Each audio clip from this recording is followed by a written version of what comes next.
Hello and welcome to No Uncertain Terms, the official podcast of the Term Limits movement for the week of January 24th, 2022. I'm Nick Tumbelides. This week we've got kind of an omnibus term limits podcast for you. When you hear that word in Washington, D.C., that means trillions of your dollars are being taxed and borrowed and wasted. But when you hear the word omnibus on a term limits podcast, that's sort of a good thing because we've got a few different really interesting stories this week about members of Congress, Trey Hollingsworth, a Republican who is getting out of Congress, Sheila Chairfullis McCormick, a Democrat who is coming into Congress, and we've got a story for you about our committee hearing this week in South Dakota. Thank you for being with us and enjoy the show. So this is rapid reaction. The Term Limits Convention just had a legislative hearing in the South Dakota State Senate in front of the Senate State Affairs Committee, and it was a disappointment. The Term Limits Convention was defeated 5-2 by the senators on this committee, and the way it went down, the way it happened, was really illustrative of just how much politics and politicians and representation have deteriorated in our country in a very rapid, very short period of time. Because the U.S. term limit delegation, which consisted of Senator Aaron Tobin and our regional director, Aaron Duquette, went in there and they made a clear, compelling, persuasive, fact-based argument for, number one, why term limits for Congress are so important, and number two, why the Article 5 convention, the amendment proposing convention in the Constitution, is the way to get it done. And unfortunately, they were just met with a blitzkrieg of misinformation and disinformation like you've never seen before. And if you listen to it, there was literally no lie that they weren't willing to tell to stop this. I mean, they were absolutely diabolical. I've never seen anything like it before. You had one guy come up and say that we're trying to call a convention for every issue, not just term limits, but a wide open convention. That's completely false. He accused Rob Natelson, who's a Federalist Society conservative law professor, basically accused Rob Natelson of being like a double agent who doesn't have our country's best interests in mind. I mean, this was like really bad defamatory stuff about us, about Term Limits Convention. Unfortunately, though, these South Dakota politicians on the State Affairs Committee, they couldn't see right through it. They ate it up hook, line, and sinker. And they voted against us because they bought into all this anti-term limits propaganda. It was very, very disappointing to allow falsehoods and misrepresentations to enter into this debate and to sway legislators against us. But when you listen to this committee hearing, it was impressive how composed Senator Tobin was, and Aaron Duquette. Both just had so much poise, and they did such a great job. And the future is definitely bright for South Dakota and congressional term limits. But what this really underscored is that we are in a war. Obviously not a physical war, but we are in a war of ideas. And it's going to be a tough fight, because the permanent political class, the establishment, the ruling elite in this country, they are not going down without a fight. They are clinging to power for as long as they possibly can, and they will throw out every falsehood, every lie. They will throw the kitchen sink at us in the establishment's last dying gasp. They will pull out all the stops to try to stop this, and we need to be 2 steps ahead of them all the time. That's what this committee really illustrated for me. And what was also fascinating about this committee hearing is we had fresh polling that came out from South Dakota on the day of this committee hearing. And we presented that polling in the committee. And here's what it said. This is the most amazing poll that I have ever seen.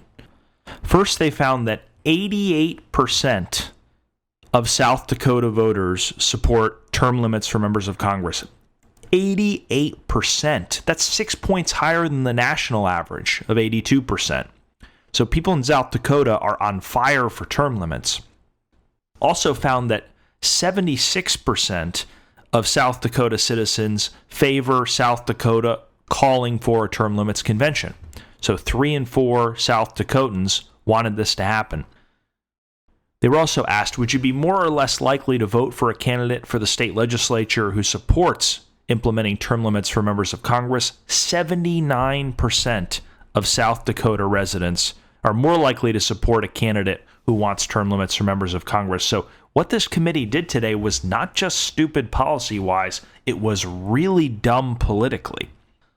Finally, people were asked in South Dakota state legislators have term limits. However, elected officials on the federal level, meaning members of Congress, were exempt from this law.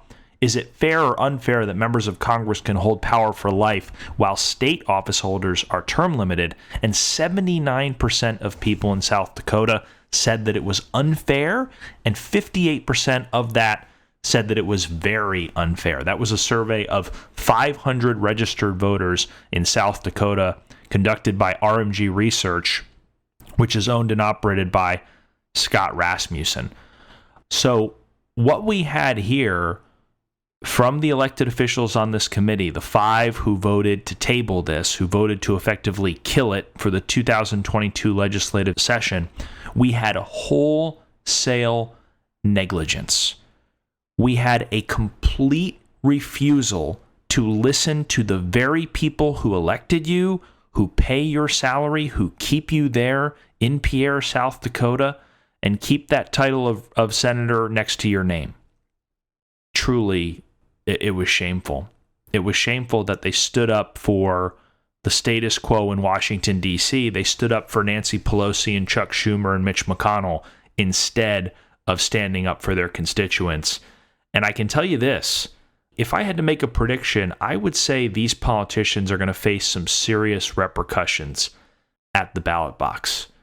It would not surprise me if primary challengers start coming out of the woodwork to go after some of these recalcitrant senators who won't listen to the people. So stay tuned for the next chapter in the book on South Dakota, because this is not over. Obviously, we're fighting in many other states, and term limits convention is alive and well in many other states, but that will, in all likelihood, close the book on South Dakota for 2022. This is a public service announcement. In early December, the American Legislative Exchange Council, ALEC, was a sponsor of the Article 5 Academy Conference in San Diego, California. State legislators from around the country convened to learn about and discuss the law, history, and opportunities that states have to utilize their power under Article 5 of the U.S. Constitution to fix a broken Washington, D.C. In a recent podcast, we shared the testimony of USTL's Ron Hooper. Here, we present the remarks of former Michigan Supreme Court Justice Stephen Markham, who addressed the claims of term limits opponents that an Article 5 amendment proposing convention could not be limited to a single specified subject. To begin with, I think it would be an altogether healthy statement for our 50 states to initiate the constitutional convention process, although, as with most Americans, there are some amendments I favor and some that I do not. But in my judgment, it would be an inspiriting and inspiring thing to employ the alternative amendment process, even on behalf of amendments I might personally disfavor, for at least the following reasons.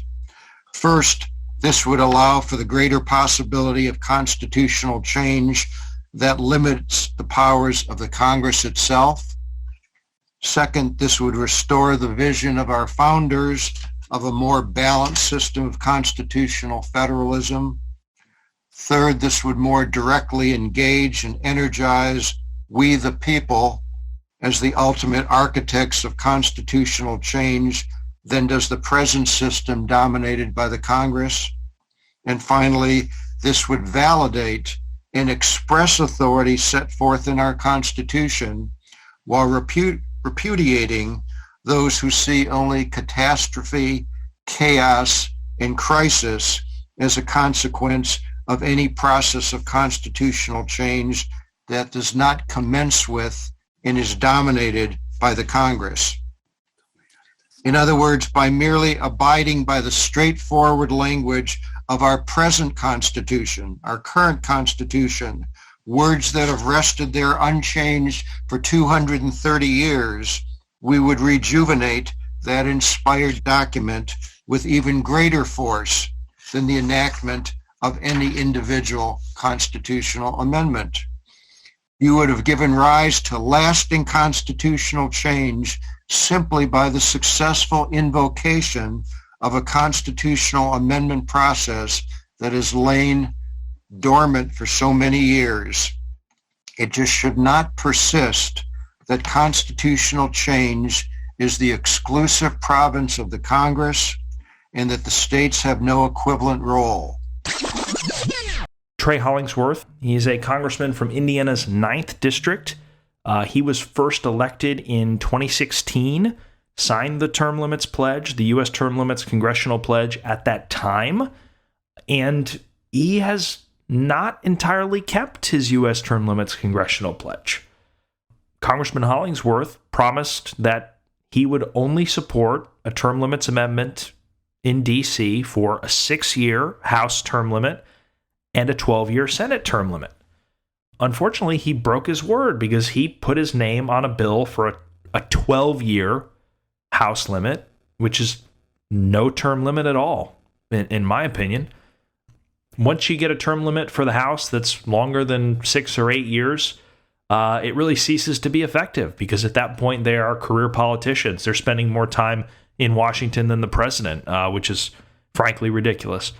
So Trey Hollingsworth broke his term limits pledge, and we as an organization called him out. We put up 3 billboards in his district that said Trey Hollingsworth broke his term limits pledge. We put digital ads online that said Trey Hollingsworth broke his term limits pledge. And would you believe this? As a result of our campaign, Trey Hollingsworth, the congressman, has just announced that he is not running for re-election. He is not running for re-election. You know, the old saying, if you can't stand the heat, stay out of the kitchen. Well, he got out of the kitchen. And in his announcement that he would not be running again for a 4th term, he said, I ran for Congress to return this government to the people from the career politicians who had broken it, and I will be damned if I become one in the process. I hope Hoosiers will replace their congressman with someone with a similar attitude. Voters in America should, too. It sounds like Trey Hollingsworth is term limiting himself out of Congress. It's certainly a decision that we respect around here, and we wish him well. But from the U.S. term limits perspective, this is all about holding our elected officials accountable, and that is exactly what we did in this case. In other news, a pro-term limits candidate for Congress is replacing one of the most infamous opponents of term limits of the last 30 years. That's right. In South Florida's 20th Congressional District, Sheila Sherfilis McCormick has won the general election.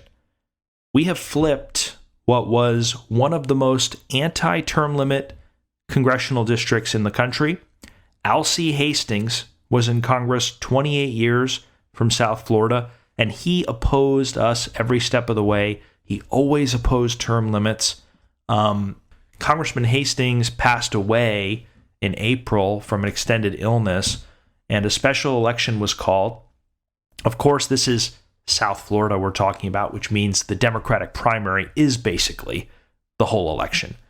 And in the Democratic primary, Sheila Sherfilis McCormick signed the U.S. term limits pledge and has now been elected to Congress. She won the special general election with 78.7% of the vote after winning the Democratic primary by only 5 votes. It's an incredible victory. We congratulate Congresswoman-elect McCormick, and Nationally speaking, I would say she instantly becomes one of the highest profile Democrats behind this effort. She is joining Barack Obama, Jared Golden, Ed Rendell, Pat Quinn, and many others, Lori Trahan. Term limits is emerging in the Democratic Party. You're seeing more and more Democrats at the state level and the federal level say nice things about term limits. More and more Democratic candidates are signing the pledge, in addition to Republican candidates. It's not quite where it is with Republicans yet, but it's making big strides. And it's showing that we are truly one of the last great nonpartisan issues in this country. All the crap we see in our country, CNN versus Fox News, Trump versus Biden, woke people and cancel culture and gender neutral Oreos and everything that divides us, all the yelling and screaming that we hear, this constant fog of cultural war, it doesn't apply to term limits. We are a nonpartisan issue. We're not a Democratic issue. We're not a Republican issue. I don't even really see us as a political issue. We are just an American issue. We are something that American people love, like apple pie and baseball and barbecue and term limits. That's the way it should be. Thanks for joining us for another episode of No Uncertain Terms. The term limits convention bills are moving through the state legislatures. This could be a breakthrough year for the term limits movement. To check on the status of the term limits convention resolution in your state, go to termlimits.com/takeaction. There, you will see if it has been introduced and where it stands in the committee process on its way to the floor vote. If there's action to take, you'll see a Take Action button by your state. Click it. This will give you the opportunity to send a message to the most relevant legislators, urging them to support the legislation. They have to know you are watching. That's termlimits.com/takeaction. If your state has already passed the term limits convention resolution, or the bill's not been introduced in your state, you can still help. Please consider making a contribution to U.S. term limits. It is our aim to hit the reset button on the U.S. Congress, and you can help. Go to termlimits.com/donate. termlimits.com/donate. Thanks. We'll be back next week. Contact your state lawmakers before they vote on term limits for Congress. Go to termlimits.com/takeaction.